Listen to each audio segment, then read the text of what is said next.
Hello friends, नमस्कार। और इस वीडियो के अंदर हम दोबारा एक इनकम टैक्स एक्ट का एक मोस्ट इम्पोर्टेंट हेड पढ़ेंगे जो सैलरी के बारे में बताता है, जो किसमें डिफाइंड है, जो सेक्शन 15, 16, 17 सिंपल 3 सेक्शन के अंदर डिफाइंड है। तो करते हैं स्टार्ट विदाउट वेस्टिंग टाइम। बहुत जल्दी से हम कवर करेंगे। आपको तो ये पता ही है कि हेड कौन कौन से, income of other sources, capital, profit, house, salary, तो इस पर टाइम वेस्ट करने की जरूरत है ही नहीं। स्टार्ट करते हैं सीधा 15 से। तो 15 को स्टार्ट करने से पहले मैं आपको ये बताऊंगी कि इसके अंदर हम क्या पढ़ेंगे कि डिडक्शन क्या होता है, income of under the head of the salary में क्या क्या चार्जेबल है। तो ये याद रखना, मैं आपको जो पॉइंट्स बताने जा रही हूँ काफी इंपॉर्टेंट है। तो दोबारा मैं आपको यही बोलूंगी कि अगर आप सीए के स्टूडेंट और आप मेरी वीडियो को देख रहे हैं तो प्लीज आपको मेरी वीडियो से ओनली ओवरव्यू मिलेगा, पूरा जो डिटेल में है। क्योंकि मैं जिस वीडियो बना रही हूँ, मैं ओनली पर्पस बना रही हूँ कि लॉ के जो एकेडमिक के एग्जाम्स होते हैं उसमें वो कर सकते हैं। अगर आप सीए होंगे तो क्योंकि न्यूमेरिकल्स क्वेश्चंस आते हैं। और याद रखना कि हर एक जो मैं वो चार्जेबल बताऊंगी कि 9 होते हैं। बेसिक होता है, बेसिक सैलरी होती है, कमीशंस, बोनस, मेडिकल ट्रीटमेंट की जो एक्सपेंसेस जो आपको मिलते हैं, उन सब जो सैलरी में से भी उसके अंदर बहुत सारे पार्ट्स हैं और उन पार्ट्स के अंदर भी कुछ एक्सेप्शंस हैं। तो वो सब मैं डिटेल में जो सीए के पर्पस से है वो इधर नहीं बताऊंगी, इधर ओनली लॉ के पर्पस से बताऊंगी। तो प्लीज आप मेरी वीडियो के साथ बने रहे, आपको ओवरव्यू जरूर मिलेगा। तो स्टार्ट करते हैं। Charging section of income under the head of salary. तो हेड ऑफ सैलरी में क्या आने से पहले मैं आपको बताती हूँ। सबसे पहले सैलरी है, तो सैलरी किसके बीच में होगा, एम्प्लॉयर एम्प्लॉय के बीच का रिलेशनशिप सेम, ठीक है। Salary chargeable to the tax इधर on the basis of receipt, due basis और receipt basis, whichever is earlier. देखिए अब बताओ कि जो सैलरी है वो कौन देगा, एम्प्लॉयर एम्प्लॉय को देगा। अब वो सैलरी मान लो मेरे को सैलरी 1 तारीख को हर मंथ मिलती है, बट मुझे सैलरी नहीं मिली और मुझे आगे चल के मिलेगी, तो मैं टैक्स कब पे करूंगी, मैं आगे चल के पे करूंगी कब। तो वही है ड्यू बेसिस और रिसिप्ट बेसिस, जो आपको पहले हो जाए। अगर आपको रिसिप्ट हो गया आप उस पर, और ड्यू है तो उस पर। तो यहाँ पर बता भी रखा है कि एग्जाम्पल के तौर पे कि ये वाला भी आप रहने देना, मैं अभी बाद में बताऊंगी। पहले आपको ये बताती हूँ एग्जाम्पल कि 1 जनवरी से लेके 30 जनवरी तक एक इंसान काम करता है और उसको 30 जनवरी को सैलरी मिलती है, बट वो ड्यू है, अभी उसको सैलरी मिली नहीं है। उसको सैलरी 15 फरवरी को मिली है। तो यहाँ पर क्या है, receipt after due, on due, तो उसको ड्यू बोलेंगे कि रिसिप्ट होना था बट बाद में मिला, but receipt before due, due होने से पहले उसको मिल गया तो उसको एडवांस ऑन रिसिप्ट मिल गया। चलो इसके अंदर मैं आपको एक ना डिफरेंस बताती हूँ, डिडक्शन और एग्जाम्पशन में डिफरेंस क्या होता है। देखो अभी तक मैंने बहुत सारी वीडियोस बनाई, इसमें मैंने डिफरेंस नहीं बताया। मैंने सोचा था इसको एक अलग बनाऊंगी, बट मैं सैलरी के साथ थोड़ा सा आपको बता देती हूँ। बेसिकली मैं इसको अलग ही बनाऊंगी। डिडक्शन का मतलब होता है कि आप ना किसी चीज को डिडक्ट कर रहे हो, उसकी सैलरी में इंक्लूड करके उसको डिडक्ट कर रहे हो। बट एग्जाम्पशन क्या होता है, एग्जाम्पशन छूट ही होती है कि आप उसमें कोई टैक्स पे नहीं करोगे। तो सेक्शन 15 में हम आते हैं। सेक्शन 15 में आने से पहले मैं आपको बेसिकली जो 6 हमारा 9 बेस जो है चार्जेबल सेक्शन, वो हमारे इसके अंदर सेक्शन 15 के अंदर आएंगे तो बताते हैं। तो ये 9 जो है आपको लाइन से याद करना पड़ेगा। तो इसमें क्या आता है, चार्जेबल बेसिक सैलरी जो आपकी वो आपका टैक्सेबल होगा। कमीशन आपको जो मिल रहा है या बोनस जो आपको मिल रहा है, अलाउंसेज जो आपको मिल रहा है, रेंट अलाउंसेज या हाउस अलाउंसेज हो गया आपका, एंटरटेनमेंट अलाउंसेज हो गया, या आपका और अलाउंसेज हो गया, जैसे कि आपको टिफिन मिल रहा है स्कूल से, मेडिकल ट्रीटमेंट का पैसा मिल रहा है, वो सब चीजें। परक्यूस्टिक भी मैं आपको बताऊंगी। परक्यूस्टिक में क्या क्या आता है, बहुत इंपॉर्टेंट है, जो सेक्शन 17 क्लोज 2 के अंदर दिया हुआ है। मेडिकल ट्रीटमेंट का जो पैसा आपको मिल रहा है वो भी आपका सैलरी में आएगा। लीव ट्रैवल कंसेशन जो है वो भी आएगा। Profit in leave of salary जो ये सेक्शन 17 क्लोज 3 के अंदर दिया हुआ है, ये भी आएगा। रिटायरमेंट बेनिफिट जो मिल रहा है वो भी आपका सैलरी के अंदर इंक्लूड होगा। अब सैलरी में इंक्लूड होगा तो क्या होगा, ये चार्जेबल है। चार्जेबल का मतलब हमने क्या पढ़ा था कि हम इसमें टैक्स पे करेंगे। तो अब इसको टैक्स पे करने का फॉर्मूला सिंपल, अगर आपकी जो ग्रॉस सैलरी है, ग्रॉस सैलरी में से आप क्या माइनस कर रहे हो, आप ये 3 डिडक्शन माइनस कर रहे हो जो आपका डिडक्शन दिया हुआ है सेक्शन 16 के अंदर। 16(1)(a) जो आपका स्टैंडर्ड डिडक्शन बताता है कि 5,000 या ग्रॉस सैलरी जो भी कम है उतना सैलरी जो है आपका डिडक्ट किया जाएगा। सेकेंड क्या है, एंटरटेनमेंट अलाउंसेज जो आपको दिया जा रहा है उसको डिडक्ट किया जाएगा। और थर्ड क्या है, एम्प्लॉयमेंट टैक्स, अगर एम्प्लॉयमेंट कोई टैक्स पे कर रहा है on the basis of employ तो उसको भी डिडक्ट कर दिया जाएगा। जैसे कोई एम्प्लॉयमेंट टैक्सेस होते हैं उसको भी माइनस करके जो बचेगा आपकी सैलरी वो टैक्सेबल सैलरी होगी। तो आई होप आपको ये क्लियर हो गया होगा, क्योंकि अगर आपको ये 9 बेसिक जो भी जो चार्जेबल्स है ये अगर आपको याद होगा तब जाके आप आगे कर पाओगे। तो इसको लाइन से याद करो। अब एक चीज और बताती हूँ, देखो अब हमारा ना बहुत बड़ा है ये काफी बड़ा है। देखो मैं आपको दिखा देती हूँ कितना कुछ है इसमें, बट हमें इतना कुछ याद करने की जरूरत नहीं है। अब हम जो ये 9 चीज है ना, इस 9 चीज को हम ऊपर से थोड़ा थोड़ा सा पढ़ लेते हैं।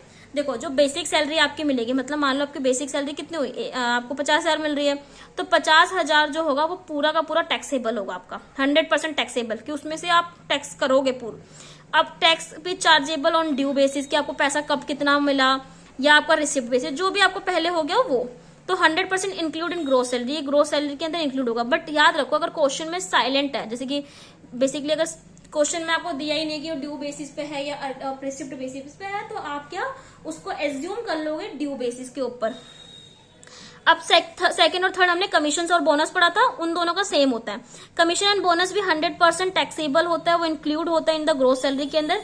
अब उसकी चार्जेबिलिटी कैसी होती है, चार्जेबिलिटी एक होता है कमीशन या बोनस आपको कॉन्ट्रैक्ट ने फिक्स कर दिया, मतलब आप जो एम्प्लॉयर ने एम्प्लॉय से बोला कि आप ये काम कर दोगे तो आपको बोनस मिल जाएगा, तो कॉन्ट्रैक्ट के बेस पे। या कंटिंजेंट, कंटिंजेंट का मतलब ये होता है कि कोई आपका फिक्स नहीं था, बट आपने ऐसा कुछ काम किया जिससे कंपनी को बेनिफिट मिला, तो उसने क्या करा, उसने आपको बोनस या कमीशन दे दिया होगा, तो उस कमीशन और जो बोनस है वो भी आपका टैक्सेबल होगा।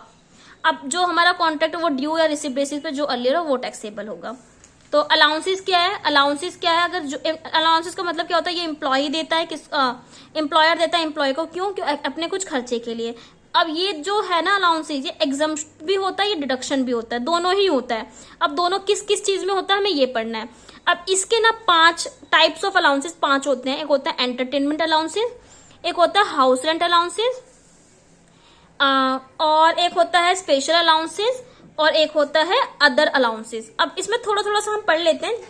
तो अब एंटरटेनमेंट अलाउंसेस क्या होता है, जो हमारा 16 क्लोज सेकंड जो है, 16 क्लोज सेकंड जो हमारा डिडक्शन का टॉपिक आप पढ़ोगे ना, उसके अंदर भी दिया हुआ है, तो उसके अंदर हम पढ़ते हैं। ये जो एंटरटेनमेंट अलाउंसेस है ये 100% इंक्लूड होगा ग्रोस सैलरी के अंदर, तो ऑब्वियसली ये टैक्सेबल होगा। इसको डिडक्ट कर दिया जाएगा, अगर गवर्नमेंट एम्प्लॉय है तो डिडक्शन हो जाएगा, प्राइवेट के लिए नहीं है। गवर्नमेंट एम्प्लॉय है तो उनपे छूट है, डिडक्शन हो जाएगा। छूट भी नहीं, एग्जाम्प्ट नहीं बोला मैंने, डिडक्शन हो जाएगा थोड़ा सा। सेंट्रल या स्टेट गवर्नमेंट के ऑब्वियसली एम्प्लॉय होते हैं गवर्नमेंट। अब मिनिमम क्या देखा जाएगा कि उनके एक्चुअल एंटरटेनमेंट अलाउंसेस क्या है, मतलब मान लो कि उसको एक्चुअल एंटरटेनमेंट अलाउंसेस 10,000 पे मिलता है और 5,000 पे, मतलब ये तीनों में से ना जो चीज कम है उसको हम इंक्लूड करेंगे एंटरटेनमेंट अलाउंसेस की, जो टैक्सेबल होगा वो। जैसे कि एक्चुअल एंटरटेनमेंट अलाउंसेस 10,000 मान लो, 5,000 पर मंथ या 20% ऑफ ग्रॉस सैलरी, जो ग्रॉस सैलरी आई हुई है ना, उन तीनों में से जो कम है, सबसे कम जो रेट है, जो सबसे कम पैसा है, उस पैसे को हम टैक्सेबल करेंगे किसके अंदर, हमारा जो अलाउंसेस वाला होगा, जो सैलरी के अंदर इंक्लूड होगा। ऐसी house rent allowances, house rent allowances क्या होता है, ये एग्जम्पशन है, ये याद रखना, कुछ डिडक्शन है कुछ एग्जम्पशन है। ये एग्जम्पशन, इसमें हाउस रेंट अलाउंसेस में आपको टैक्स पे करना ही नहीं होगा। ये सारे एम्प्लॉय के लिए होता है, गवर्नमेंट हो या नॉन गवर्नमेंट हो। मिनिमम जो इसमें 3 चीजें बता रखी है कि इसमें क्या देखा जाएगा, एक्चुअल हाउस रेंट अलाउंसेस हो या रेंट पे, आपने जो रेंट पे किया उसको माइनस कर दिया जाएगा 10% सैलरी के अंदर। जैसे कि रेंट पे मैंने किया 10,000, उसमें से माइनस कर दो -10%, तो उसका जो भी पैसा आएगा वो, या जो सैलरी, देखो अब ये याद रखना, हाउस रेंट अगर आप दिल्ली, मुंबई, कोलकाता या चेन्नई के अंदर ले रहे हो तो 50% ऑफ सैलरी के अंदर आपका क्या है, आपका एग्जम्पशन है। तो सब में नहीं है, सब में छूट नहीं दे रखा है गवर्नमेंट ने। गवर्नमेंट ने आपको टैक्स का बोला कि अगर आप दिल्ली में रह रहे हो और आप मुंबई में रह रहे हो, आपका कोलकाता में या चेन्नई के अंदर रह रहे हो, तो आपका जो हाउस रेंट अलाउंसेस है वो 50% का एग्जम्पशन है। इसीलिए जो आप देखते होंगे कि जो अच्छी अच्छी कंपनी में लोग जॉब करते हैं वो हाउस रेंट एग्रीमेंट बनवा लेते हैं दिल्ली से, क्योंकि उन्हें 50% छूट मिल जाता है एग्जम्पशन सैलरी का। तो ये टैक्स है, टैक्स को कम करने का जो जरिया आप कहते हैं ना, सीए के पास होता है, चार्टर्ड अकाउंटेंट के पास, वो उन लोगों को इसलिए होता है क्योंकि उन लोगों को ये नॉलेज होती है कि उन्हें कैसे, कहाँ पर छूट कब करवानी है, एग्जाम करवाना, उनको डिडक्ट करवाना है।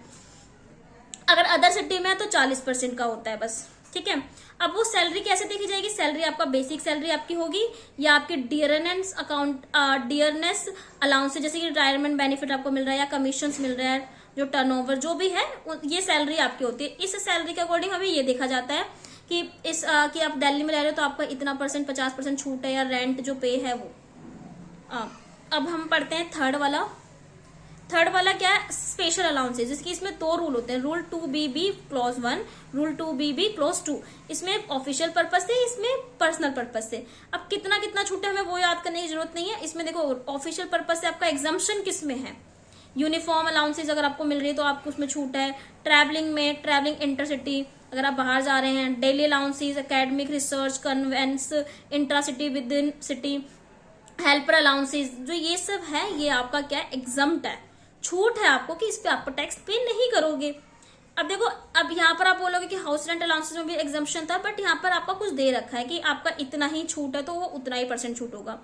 अब रूल 2 में क्या है, पर्सनल पर्पज, जैसे कि आपका क्या हो गया, tribal area, hostel expenditure, children education, transport या अंडरग्राउंड जो भी है, आउट स्टेशन, इसमें आपका छूट है। अब कितना कितना है वो नेसेसरी नहीं है, बट आप पढ़ सकते हैं।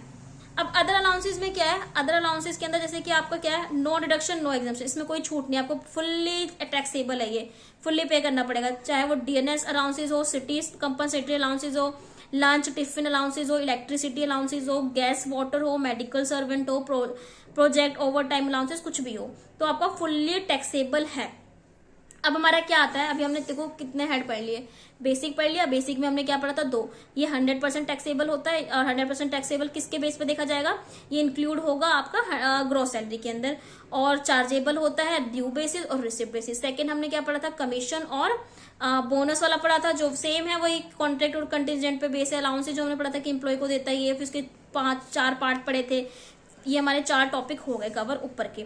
अब हम पढ़ेंगे परक्यूस्टिक जो होता है वो क्या होता है, जैसे कि अभी मैं आपको बताती हूँ उसमें क्या क्या इंक्लूड होता है, पर पहले ये देख लो कि मॉनेटरी और नॉन मॉनेटरी के बेस पे होता है। अगर आपको मॉनेटरी दे दी जा रही है तो कोई दिक्कत नहीं है। नॉन मॉनेटरी में क्या होगा, एम्प्लॉयर किसको देगा, एम्प्लॉय को या हाउस होल्ड मेंबर को ही तो कोई बेनिफिट देगा ना, या अब जो ये है वो हाउस होल्ड मेंबर जो है वो कौन हो सकते हैं, वो उसके स्पाउस भी हो सकते हैं, children and their spouses, dependent जो भी हो, पेरेंट्स या सर्वेंट होगा, वो taxable in hand of employ, employ के ही टैक्सेबल में जाएगा, वो किसी एम्प्लॉयर के टैक्स में नहीं जाएगा। अब परक्यूस्टाइज में 8 कैटेगरी होती है, देखो 8 कैटेगरी को हम ओनली हेडिंग पढ़ेंगे। रेंट फ्री अकोमोडेशन हो गया आपका हो गया concessional accommodation, obligation of employ paid by employer जो पे कर रहा है, लाइसेंस इंश्योरेंस प्रीमियम अगर पे हो रहा है, या स्वेट इक्विटी जो शेयर्स होता है वो हो रहा है, या आपका ये हो गया फ्रिंज बेनिफिट हो गया, ये सब जो है आपका, ये भी आपका सैलरी के अंदर इंक्लूड होगा और जो टैक्सेबल है। अब देखो 6 पॉइंट है, मैंने 8, 7, 8 बोले थे ना, अब 6 पॉइंट में भी इसके भी अपने अलग है। फ्रिंज बेनिफिट क्या होता है, जैसे कि कोई मूवेबल एसेट है उसको यूज कर रहे हो, या उसको सेल आउट कर रहे हो, या मोटर कार यूज कर रहे हो उसको सेल आउट कर रहे हो, जैसे मूवेबल है ना आपके सारे, गिफ्ट वाउचर आप कर रहे हो, टोकन, फ्री मील जो आपको टी जो ऑफिस से मिल रहा है वो हमारा फ्रिंज में ये सब आता है। क्रेडिट कार्ड, चीप मेंबरशिप या इंटरेस्ट कंसेशन लोन जो है, ये सब हमारा फ्रिंज के अंदर आएगा। तो फ्रिंज में क्या क्या आता है ओनली आपको नाम याद करना, पूरा डिटेल में याद करने की जरूरत नहीं है। अब स्पेसिफिक एम्प्लॉय हमारा 7 पॉइंट हो गया। इसमें स्पेसिफिक एम्प्लॉय के अंदर भी कितने सारे आते हैं, एजुकेशन फैसिलिटी आपको बाय एम्प्लॉयर एजुकेशन फैसिलिटी आपको दे रहा है, या आपको जिसकी वॉचमैन, स्वीपर, गार्डनर ये सब दे रहा है, या इलेक्ट्रिसिटी, वाटर या गैस कनेक्शन, ये सब हमारा स्पेसिफिक एम्प्लॉय के अंदर आता है। आई होप आपको क्लियर होगा। जो हमारा ये परक्यूसिट ये वाला टॉपिक था, इसमें ये सारे आते हैं। अब हम पढ़ेंगे मेडिकल ट्रीटमेंट। मेडिकल ट्रीटमेंट के पढ़ने से पहले मैं आपको एक चीज और बताती हूँ, हाँ, कि कैटेगरी में जो हमारी कैटेगरी ऑफ स्पेसिफाइड एम्प्लॉय वाली है उसमें आपका फीस, कंसेशन, टिकट और ये जो मोटर कार वाला है ये सब भी आपका चार्जेबल होगा। अब हम पढ़ेंगे मेडिकल ट्रीटमेंट वाला टॉपिक, बहुत इंपॉर्टेंट है ये। मेडिकल ट्रीटमेंट के लिए जो एम्प्लॉयर आपको पैसा दे रहा है, आप वो सब जो आपकी सैलरी के अंदर आएगा वो चार्जेबल है। अब देखो पढ़ते हैं थोड़ा सा कि अब मेडिकल ट्रीटमेंट के लिए एम्प्लॉयर किसको पैसा देगा, एम्प्लॉय को देगा या उसके फैमिली मेंबर को देगा। फैमिली मेंबर में कौन, स्पाउस या चिल्ड्रन जो इंडिपेंडेंट हो, डिपेंडेंट है उसके ब्रदर, सिस्टर, पेरेंट्स भी हो सकते हैं।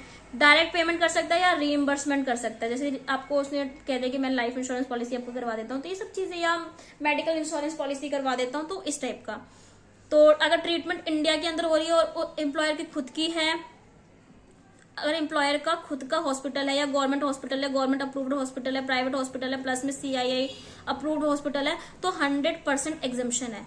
देखो पता है एग्जम्पशन कहाँ मिलती है? एग्जम्पशन वहां पर मिलती है जहां पर वो चीजें जरूरी है। अब मेडिकल ट्रीटमेंट जरूरी है आपको, तो वहां पर एग्जम्पशन है कि लोग सही में ट्रीटमेंट अपना करवा सके। नहीं तो बहुत सारे लोग ऐसे भी होते हैं कि जो सोचते कि हमारा यार ये टैक्सेबल जाएगा, हम क्यों करवाए, छोड़ देते हैं, मरना ही तो है। बट ऐसा नहीं होना चाहिए, इसलिए एग्जम्पशन यहाँ पर दी है। आप पूरा कभी इनकम टैक्स कभी अच्छे से डिटेल में पढ़ोगे तो वहां पर बहुत सारी चीजों में जो नेसेसरी चीजें ना, वहां पर आपको एग्जम्प्ट किया गया है कि उसको तो यार एग्जम्प्ट करा इसलिए किया गया है कि लोग ले सके, उसका फायदा उठा सके। अदर केसेस में 100% टैक्सेबल है। अनअप्रूव्ड हॉस्पिटल, जैसे कि अनअप्रूव्ड हॉस्पिटल है, यहाँ पर देखो अप्रूव्ड हॉस्पिटल होना चाहिए। अगर अनअप्रूव्ड हॉस्पिटल में आप करवा रहे हो, फैमिली कोई डॉक्टर है, तो आपका क्या होगा? 100% टैक्सेबल होगा। अब ट्रीटमेंट बाहर हो रही है तो ट्रीटमेंट का खर्चा कौन देगा? एम्प्लॉयर देगा। ट्रीटमेंट एक्सपेंसिव, स्टेइंग एक्सपेंडिचर से 2% जाएंगे। अब पेशेंट थोड़ा ना अकेले खुद जाएगा, उसके साथ 1% और जाएगा, या ट्रैवलिंग एक्सपेंसिव जो हो रहा है उसके लिए। अब देखो यहाँ पर भी एक चीज और मैं आपको बताती हूँ कि अगर पुअर एम्प्लॉई है तो एग्जम्प्ट हो जाएगा, अगर रिच है तो फुल्ली टैक्सेबल है। अब क्या है? Leave travel concession, personal of journey, अगर हॉलीडेज पे या पर्सनल जर्नी या लमसम अमाउंट जो है वो उसको मिलेगा। एग्जाम्पशन इसमें भी है कुछ, तो एग्जाम्पशन आप इतना डिटेल में याद मत करना क्योंकि इतना बहुत है, काफी ज्यादा। रिटायरमेंट बेनिफिट, अगर जैसे किसी पर्सन को ग्रेटिट्यूड मिल रहा है, पेंशन मिल रहा है, लीव सैलरी मिल रहा है, तो ये सब किस में काउंट होगा? ये सब सैलरी में काउंट होगा, और सैलरी में काउंट होगा तो क्या होगा? ये टैक्सेबल होगा। आई होप आपको सेक्शन जो 15 है वो समझ में आ गया होगा। सेक्शन 50 काफी इंपॉर्टेंट है। सेक्शन 15 के अंदर हम इतना ही पढ़ेंगे क्योंकि और भी बहुत सारा डिटेल में पढ़ने की कोई जरूरत नहीं है। हमारे एग्जाम में हम इतना भी लिखेंगे तो सफिशिएंट है। अब हमने 15 तो पढ़ लिया, 16 भी मैंने आपको पढ़ा ही दिया है। देखो 16 में क्या है? Deduction from salary. इसमें मैंने आपको स्टैंडर्ड डिडक्शन बताया था, 50,000 हो या सैलरी जितनी हो उसमें जो कम होगा वो आपका डिडक्ट हो जाएगा। या आपका ये एंटरटेनमेंट अलाउंसेस जो पढ़ा था हमने, अलाउंसेस के अंदर वो प्रोफेशनल टैक्स, ये तो ये 3 चीज काफी इंपॉर्टेंट है। अब हम एक चीज और पढ़ते हैं। देखो यहाँ पर मैंने तीनों को ना डिफाइन कर रखा है कि स्टैंडर्ड डिडक्शन कब देखा जाता है। जैसे अगर मान लो किसी की सैलरी पर एनम, पर साल जितनी सैलरी है, या 50,000, इन दोनों से जो कम होगी वो आपका डिडक्ट हो जाएगा। और entertainment allowances only government employ को मिलता है, जो हमने पढ़ा था 20% ऑफ सैलरी, 5,000 या जितना एंटरटेनमेंट अलाउंसेस होता है उसका रेट जो कम है उसको डिडक्ट किया जाएगा, उसको माइनस किया जाएगा। डिडक्शन मतलब माइनस किया जाएगा उसमें से। प्रोफेशनल टैक्स जैसे कि मतलब एम्प्लॉयर जो है वो एम्प्लॉय को पे कर सकता है, या employer on the behalf of employ pay करेगा टैक्स को, वो चीज आएगा आपका। सेक्शन 17 के अंदर क्या होता है? सेक्शन 17 में पढ़ेंगे salary, perquisite and profit in lieu of salary. देखो अभी मैंने आपको 9 में से ना हम देख लेते हैं हमने कितना कर लिया है। जो हमारा 9 था पूरा, हाँ, इसमें से हमने basic salary, commission, bonus, allowances, perquisite, medical treatment, leave, retirement benefit. अब profit in lieu of salary में क्या आता है हमने वो नहीं किया, तो अब वो हम लोग इससे करेंगे। तो देखो इसमें क्या आता है, पहले तो सेक्शन 17 है उसमें हमारा सैलरी, परक्यूस्टिक और प्रॉफिट इन ल्यू बताया था। सैलरी में वही है, wages, pension, annuity, gratitude, leave, encashment, advance salary, provident fund. Section 80 CCD मैं यहाँ पर आपको नहीं बता सकती कि ये क्या है, रियली बहुत इंपॉर्टेंट है, ये 4 मार्क्स में पूछा जाता है ये क्वेश्चन, तो इस पर मैं वीडियो बना दूंगी। सेक्शन 17 क्लोज 2 के अंदर परक्यूस्टिक इंक्लूड में क्या क्या आता है, जो मैंने आपको परक्यूस्टिक में बताया था ना, rent free accommodation, superannuation fund, sweat equity shares, fringe benefit, fringe में भी आता है। मैंने तो यहाँ पर एक एग्जाम्पल लिखा है, लज। यहाँ पर बहुत आता है कि आप सेल कर रहे हो मूवेबल एसेट को, या आपके पास मूवेबल एसेट को यूज कर रहे हो, और भी बहुत सारी चीजें हैं। एम्प्लॉयर पे कर रहा है as a kind of employ. इसमें अब प्रॉफिट इन ल्यू में क्या आता है, देखो कॉम्पनसेशन जो आपको मिल रहा है किस बेस पे, टर्मिनेशन ऑफ एम्प्लॉय पे। अगर किसी एम्प्लॉय को टर्मिनेट कर रहा है, जो आपको पैसा दिया जा रहा है, तो वो पैसा जो है वो भी आपकी सैलरी है, वो भी काउंट हो गया, वो टैक्सेबल है हमारे अंडर सेक्शन 15 के अंदर। Compensation for modification in employment में अगर आपको पैसा दिया जा रहा है कि आप इस चीज को चेंज करो अपने आप में, तो वो भी आपकी सैलरी ही है।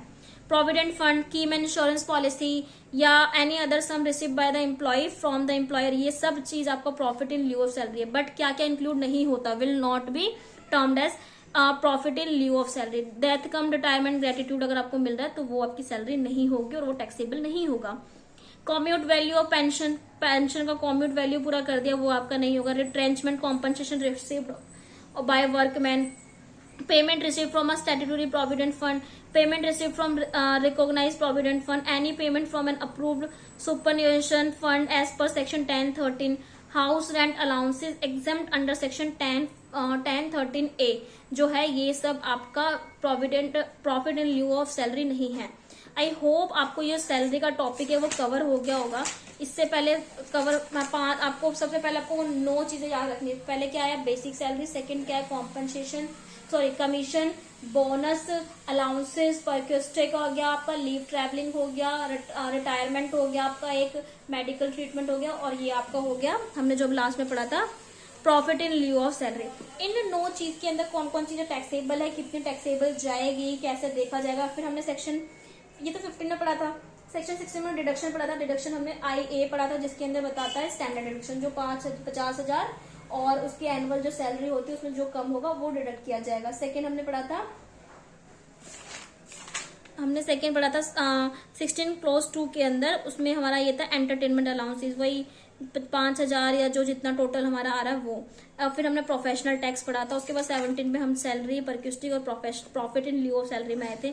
परक्यूस्टिक मैंने आपको डिटेल में बता दिया था, सैलरी भी आपको पता ही है। अगर आपको कोई भी क्वेश्चन आएगा तो आप कंप्लीटली कर सकते हो।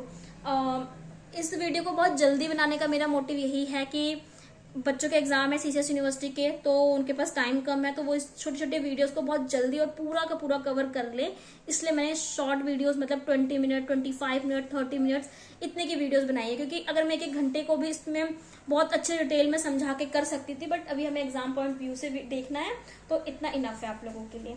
तो आई होप आपको मेरी वीडियो पसंद आई होगी। अगर आपको अच्छी लगी तो प्लीज इसे लाइक करें, कमेंट करें, शेयर करें, and also subscribe my YouTube channel Josh legal knowledge. Thank you, bye bye.